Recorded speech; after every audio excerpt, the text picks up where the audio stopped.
Shalom Bapak Ibu Saudara yang dikasihi oleh Tuhan Yesus Kristus. Jumpa kembali di dalam triparti kita di bulan Februari, di minggu yang keempat. Judul khotbah kita yaitu memiliki sikap hidup yang benar.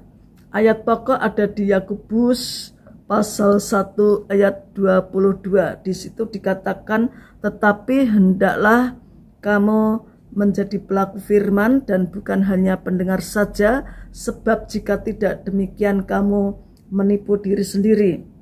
Ayat rujukan ada di Kejadian 1 ayat 26a supaya dibaca bersama-sama.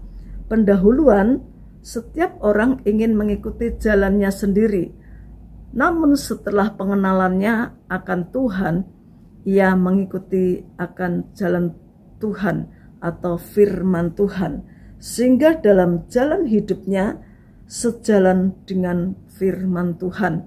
Puji nama Tuhan. Mari kita masuk dalam pertanyaan di situ, mengapa harus memiliki sikap hidup yang benar sesuai firman? Di sini ada 3 poin jawaban yang ada kami sediakan. Yang pertama, karena segala tulisan yang diilhamkan Allah untuk mengubahkannya. Ada di 2 Timotius 3 ayat 16. Dikatakan di situ segala tulisan yang diilhamkan Allah bermanfaat untuk mengajar, untuk menyatakan kesalahan, untuk memperbaiki kelakuan, dan untuk mendidik orang dalam kebenaran. Poin yang kedua dalam pertanyaan mengapa harus memiliki sikap hidup yang benar sesuai firman. Karena firman mengajarkan untuk memastikan hidup yang berkenan. Kita akan baca di dalam Yakobus 1 ayat 23. Di situ dikatakan, sebab jika seorang hanya mendengar firman saja dan tidak melakukannya, ia adalah seumpama seorang yang sedang mengamat-amati mukanya yang sebenarnya di depan cermin. Poin yang ketiga dari pertanyaan, mengapa harus memiliki sikap hidup yang benar sesuai firman?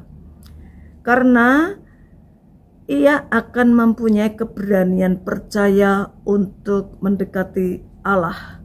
Ada di 1 Yohanes 3 ayat yang ke-1, di situ dikatakan, saudara-saudara yang kekasih, jikalau hati kita tidak menuduh kita, maka kita mempunyai keberanian percaya untuk mendekati Allah.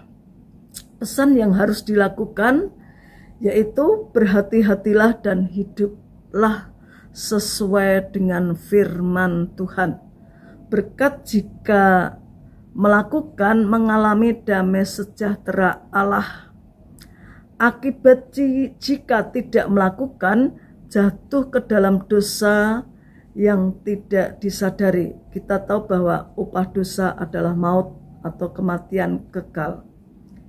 Mari kembali di dalam ayat pokoknya yaitu di Yakobus 1 ayat 22. Tetapi hendaklah kamu menjadi pelaku firman dan bukan hanya pendengar saja, sebab jika tidak demikian kamu menipu diri sendiri.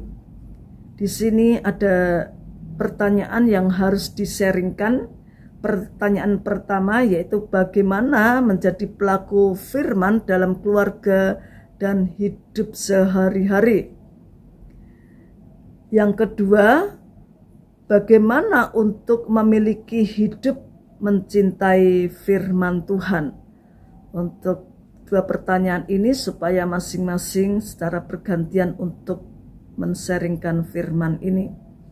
Proyek ketaatan, mulai belajar setiap hari baca Alkitab, memulai kitab Kejadian.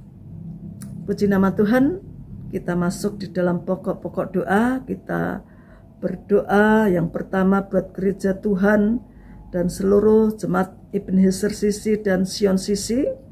Yang kedua, gembala jemaat, Bapak dan Ibu Pendeta Dr. Paulus Kunto Baskoro dan seluruh staf hamba Tuhan beserta keluarga. Yang ketiga, kita berdoa untuk pemerintahan bangsa Indonesia dan kota Semarang. Yang keempat, kita berdoa untuk kegerakan triparti generasi muda dan triparti keluarga di EHCC dan SCC. Dan mari kita masuk di dalam doa berkat bagi keluarga yang ditempati untuk triparti. Kita akan baca bersama-sama di Bilangan 6 ayat 24 sampai 26. Kata-kata engkau di situ diganti dengan nama orang yang ditempati untuk triparti. Tuhan memberkati Bapak, Ibu, Saudara, dan melindungi Bapak, Ibu, Saudara. Tuhan menyinari Bapak, Ibu, Saudara dengan wajahnya dan memberi Bapak, Ibu, Saudara kasih karunia. Tuhan menghadapkan wajahnya kepada Bapak, Ibu, Saudara dan memberi Bapak, Ibu, Saudara damai sejahtera. Demikianlah video Komsel Triparti kita di bulan Februari, minggu yang keempat. Kiranya Tuhan memberkati. Salam Kingdom.